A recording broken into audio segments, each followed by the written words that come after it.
Buenas tardes compañeros, quien la saluda es el alumno Ronald Kennedy Gómez Vigilio, estudiante de la Facultad de Derecho de la Universidad Continental.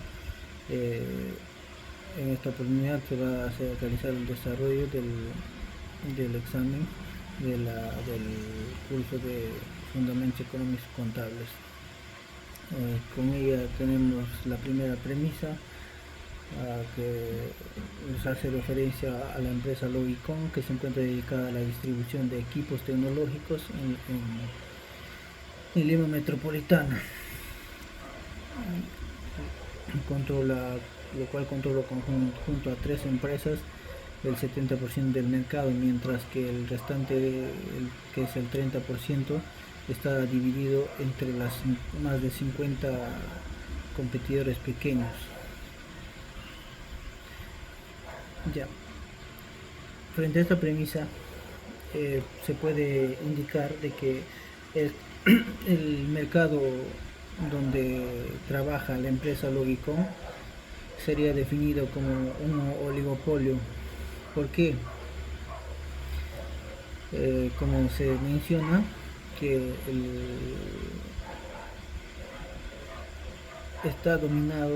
oligopolio está dominado por un equilibrio de fuerzas junto a tres empresas, los cuales controlan el 70% del mercado, ¿no?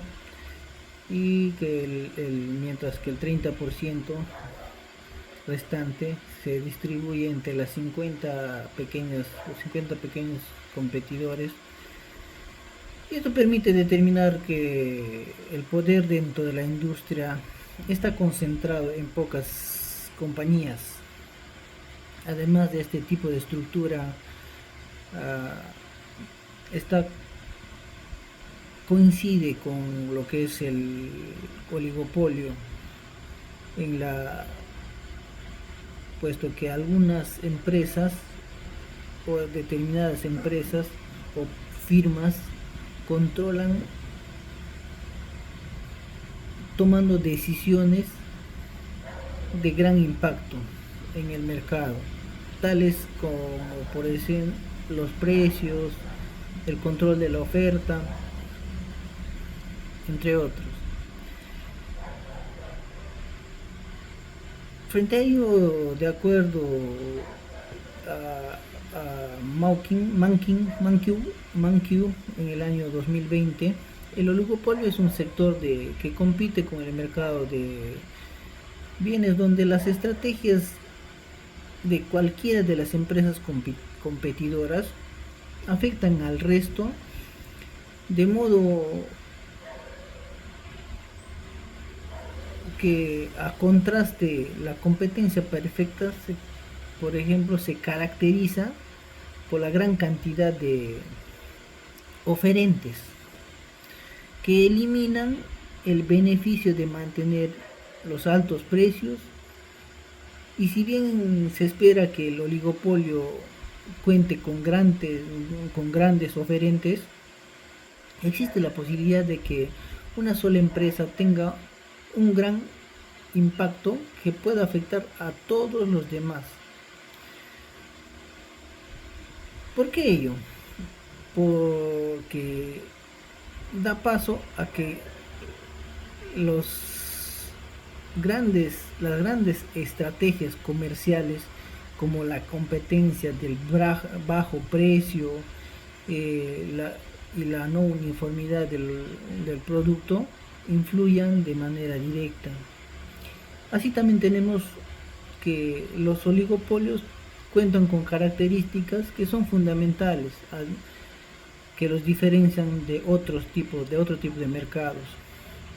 Los pocos competidores dominantes, uno de ellos, en este caso Logicon, y otras tres empresas que controlan el 70% del mercado, forman parte de estos competidores dominantes, lo cual tienen una influencia considerable en la oferta de los precios. En la oferta de los precios, en contraste y en competencia, en la competencia perfecta, en contraste con la competencia perfecta, ningún oferente tiene control sobre los precios. También tenemos que, por ejemplo, otro factor, la interdependencia en las decisiones. Que dado que pocas empresas controlan el mercado, cualquier cambio en las estrategias de una de estas empresas, como puede ser la reducción de precio o la inversión en tecnologías, obliga a que las demás empresas respondan para mantener su participación dentro del mercado. Otro punto también tenemos lo que es la barrera de entrada.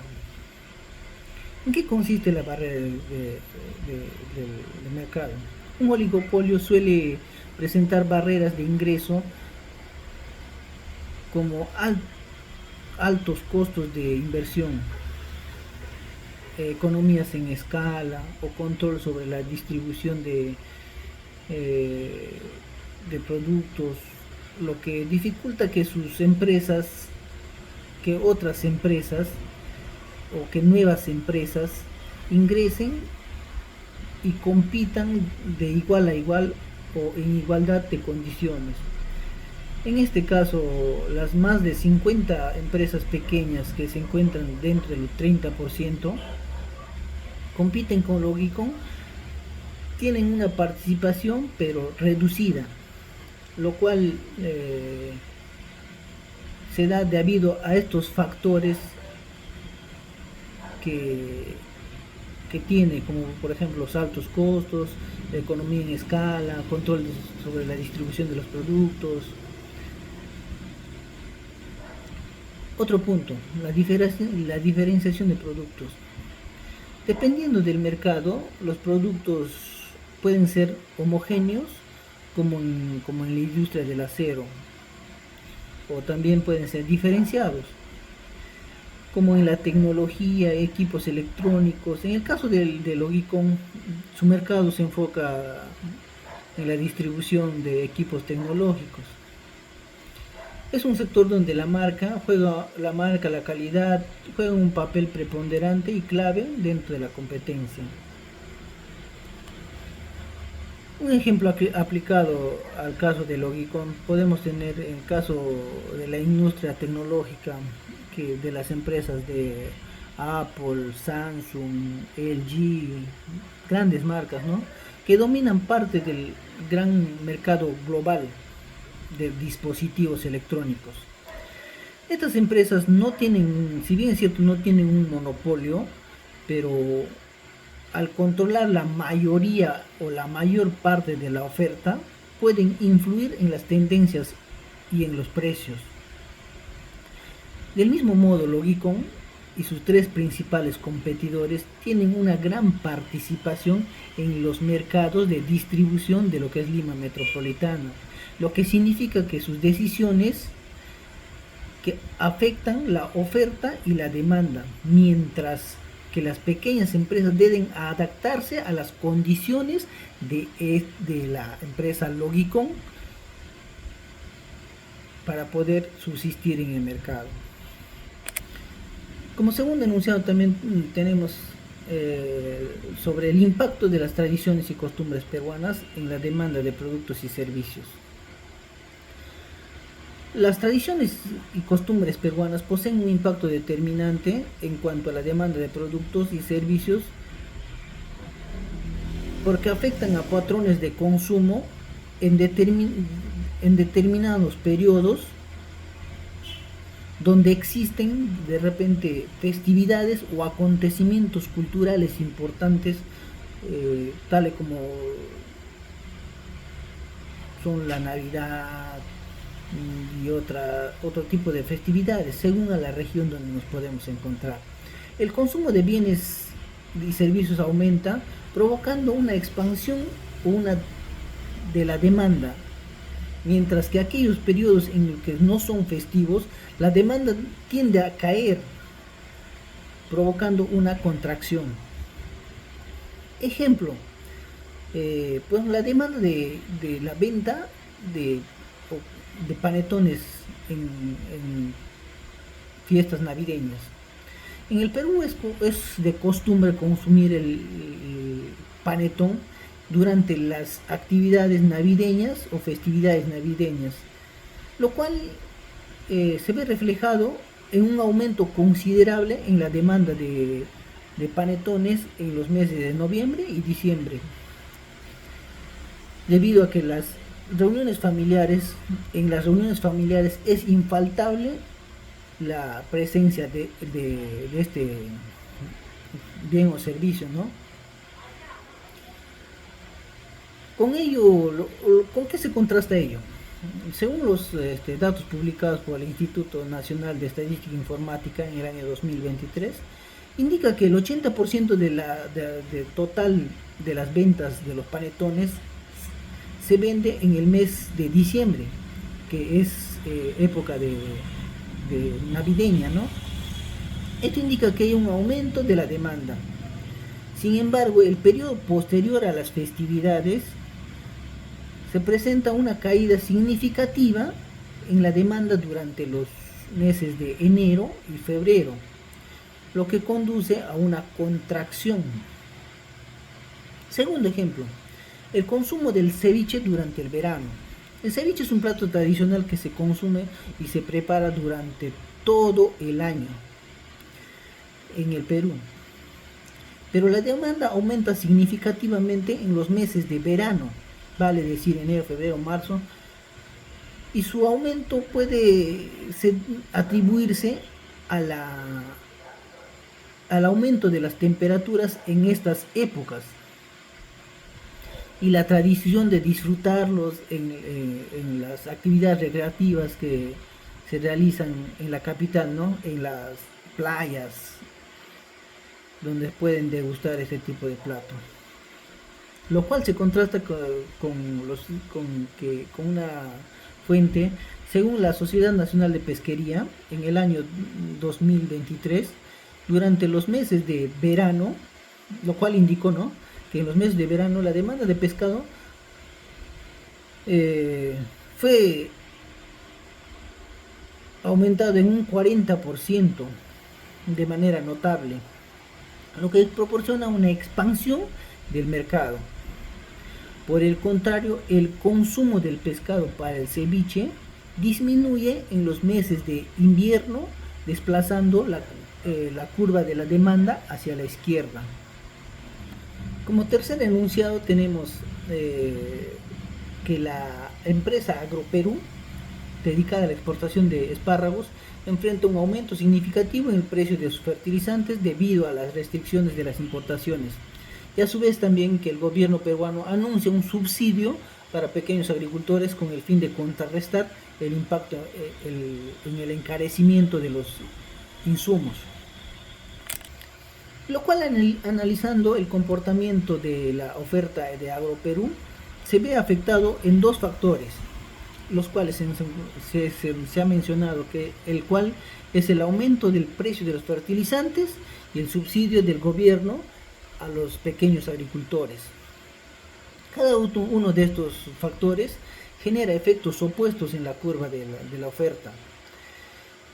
El impacto de los precios, del aumento de los precios en los fertilizantes. Agroperú, dentro de sus usos de fertilizantes como insumos esenciales para la producción agrícola y sus costos, sube por encima del precio que la empresa había planeado vender a cada escalón de precios, que incurre costes adicionales que reducen la rentabilidad. Y así, cuanto menos espárrago produce, cualquier nivel de precios más probable será para el Agroperú, lo cual rompe toda la curva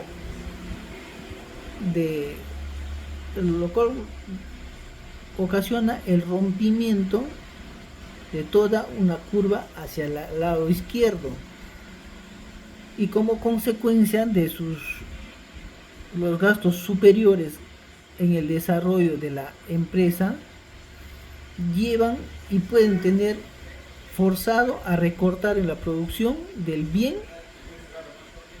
Caso contrario, tendrían que recortar los costos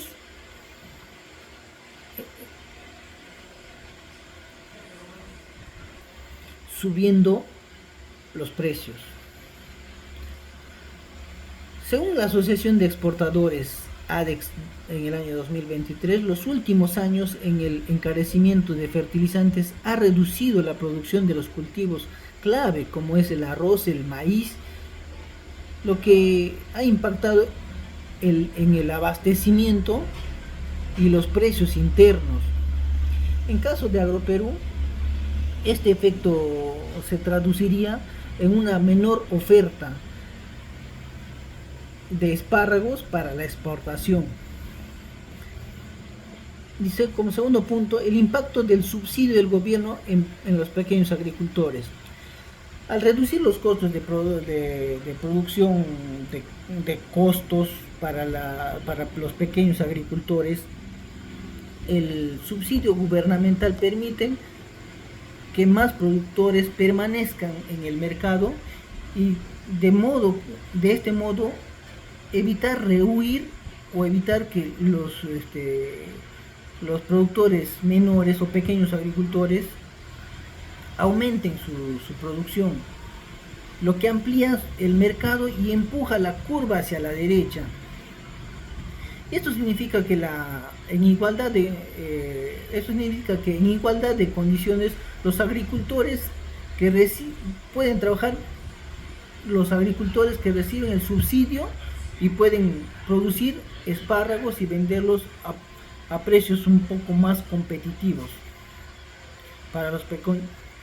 Asimismo, también para los pequeños agricultores, el subsidio gubernamental permite que más productores permanezcan en el mercado, incluso aumenten su producción, expandiendo el mercado y empuja la curva hacia el lado derecho. Esto significa que la igualdad de condiciones entre los agricultores que reciben el subsidio pueden producir más espárragos y venderlos a precios más competitivos. Por ejemplo, en el año 2022 el gobierno implementó el programa Fertiabono, que benefició a más de 300.000 agricultores con subsidios directos para la compra de fertilizantes, lo cual permitió que la oferta de cultivos de papa y de maíz no se redujera drásticamente, lo que se podía replicar en el sector de los espárragos. Como cuarto enunciado tenemos desde el modelo keynesiano tradicional, ¿qué factores se toman en consideración cuando la política fiscal de expansión habla al momento de buscar incidir sobre la demanda agregada? La política fiscal expansiva del modelo keynesiano, la política tradicional del modelo keynesiano en posterior evolución a llegar hasta la fecha o hasta la actualidad, la política fiscal expansiva se constituye como poder financiero por parte del gobierno para aumentar la demanda en el consumo a través del gasto público de inversión y reducción de impuestos. Por tanto, ante una recesión o bajo crecimiento, el enfoque establece que el gobierno yace en la necesidad de aumentar su gasto en infraestructura, educación y subsidios,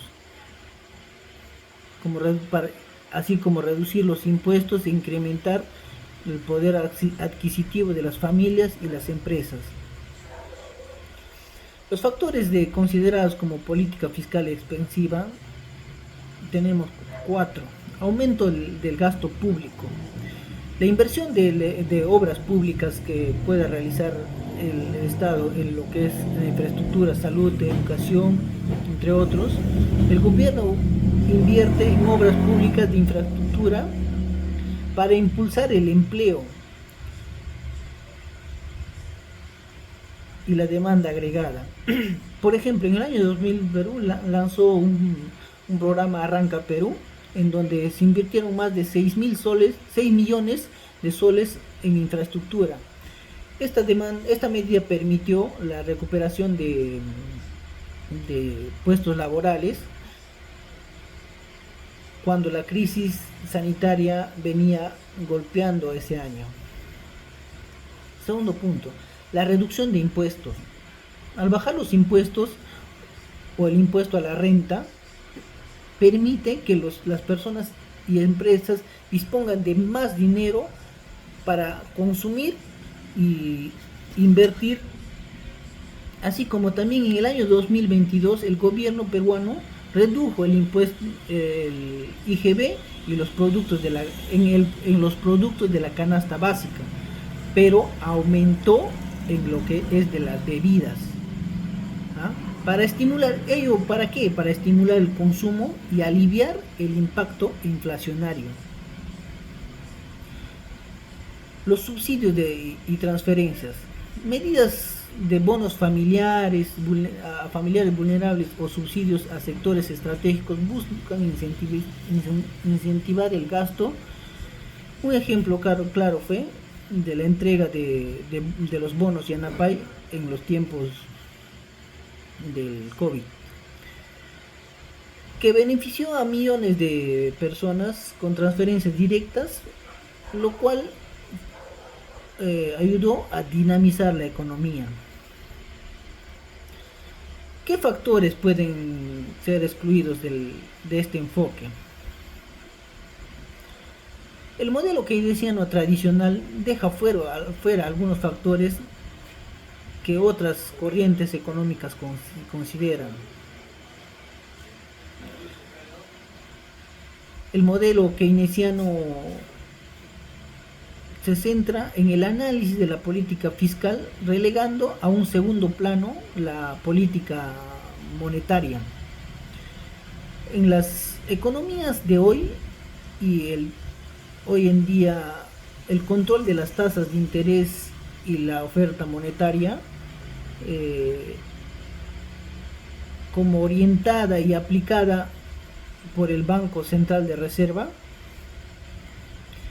a la gestión de inflación y del crecimiento económico, adquiere una importancia y difícilmente discutible.